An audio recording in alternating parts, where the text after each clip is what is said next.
CBI ഈ പേര് കേൾക്കുമ്പം മലയാളത്തിൽ നല്ല ഇന്ത്യൻ സിനിമയിൽ ഒരു മുഖം മെഗാസ്റ്റാർ മമ്മൂക്ക അയ്യർ, നമ്മുടെ സേതുരാം അയ്യർ. ശ്യാമിന്റെ അതിഗംഭീരമായ ബാക്ക്ഗ്രൗണ്ട് സ്കോർ കേൾക്കുമ്പോൾ ഒരു സിനിമയുടെ പേര് പറയണമെന്നുണ്ടെങ്കിലും അതിലൊരു സിനിമ, ഗംഭീരമായ ഒരു സിനിമ നമുക്ക് പറയാൻ പറ്റുന്നത് CBI ആണ്. തമിഴ്നാട്ടിലും ഗംഭീരമായി ഒരു വർഷം ഓടിയ സിനിമ.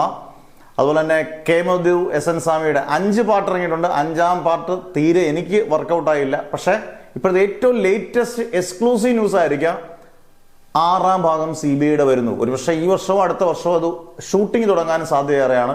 മമ്മൂട്ടി സേതുരാമയ്യരായിട്ട് തന്നെ വരും. പക്ഷേ SN സ്വാമിയോ കെ മധുവോ കാണാൻ ചാൻസ് ഇല്ല. വേറെ ഡയറക്ടറും സ്ക്രിപ്റ്റിംഗും ഒക്കെ വേറെ ആയിരിക്കാം.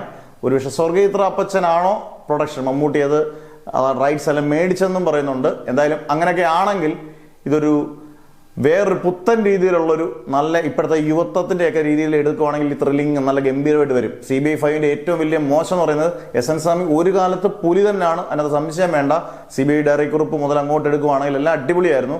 ജാഗ്രത പോലും നമുക്ക് വളരെ ഇഷ്ടപ്പെട്ട സിനിമയാണ്. 3ാമത്തെ പാർട്ട് ഇഷ്ടപ്പെട്ടു. 4ാമത്തെ പാർട്ട് അത്രയും ക്വാളിറ്റി വന്നില്ല. 5ാമത്തെ പാർട്ട് തീരെ മോശമാവുകയും ചെയ്തു. അന്നേരം പുത്തൻ റൈറ്റേഴ്സും പുത്തൻ സ്ക്രിപ്റ്റ് റൈറ്റിങ്ങും പുത്തൻ രീതിയിലും എടുക്കുമ്പം CBI അടിപൊളിയാകാൻ ചാൻസ് ഉണ്ട്. എന്തായാലും ഒരു നല്ല സന്തോഷ വാർത്തയാണ്. മമ്മൂട്ടി ഫാൻസിന് മാത്രമല്ല, മലയാള സിനിമയ്ക്ക് മൊത്തം നല്ലൊരു ത്രില്ലിംഗ് പടം. പ്രത്യേകിച്ച് CBIയുടെ ഒരു ക്വസ്റ്റ്യനിങ് രീതികളും ഒക്കെ കാണുമ്പോൾ, പ്രത്യേകിച്ച് ആ ബാക്ക്ഗ്രൗണ്ട് സ്കോറും സിന്ദൂരക്കുറിയൊക്കെ അണിഞ്ഞ് വരുമ്പം കിടക്കാൻ സാധ്യത വളരെ കൂടുതലാണ്.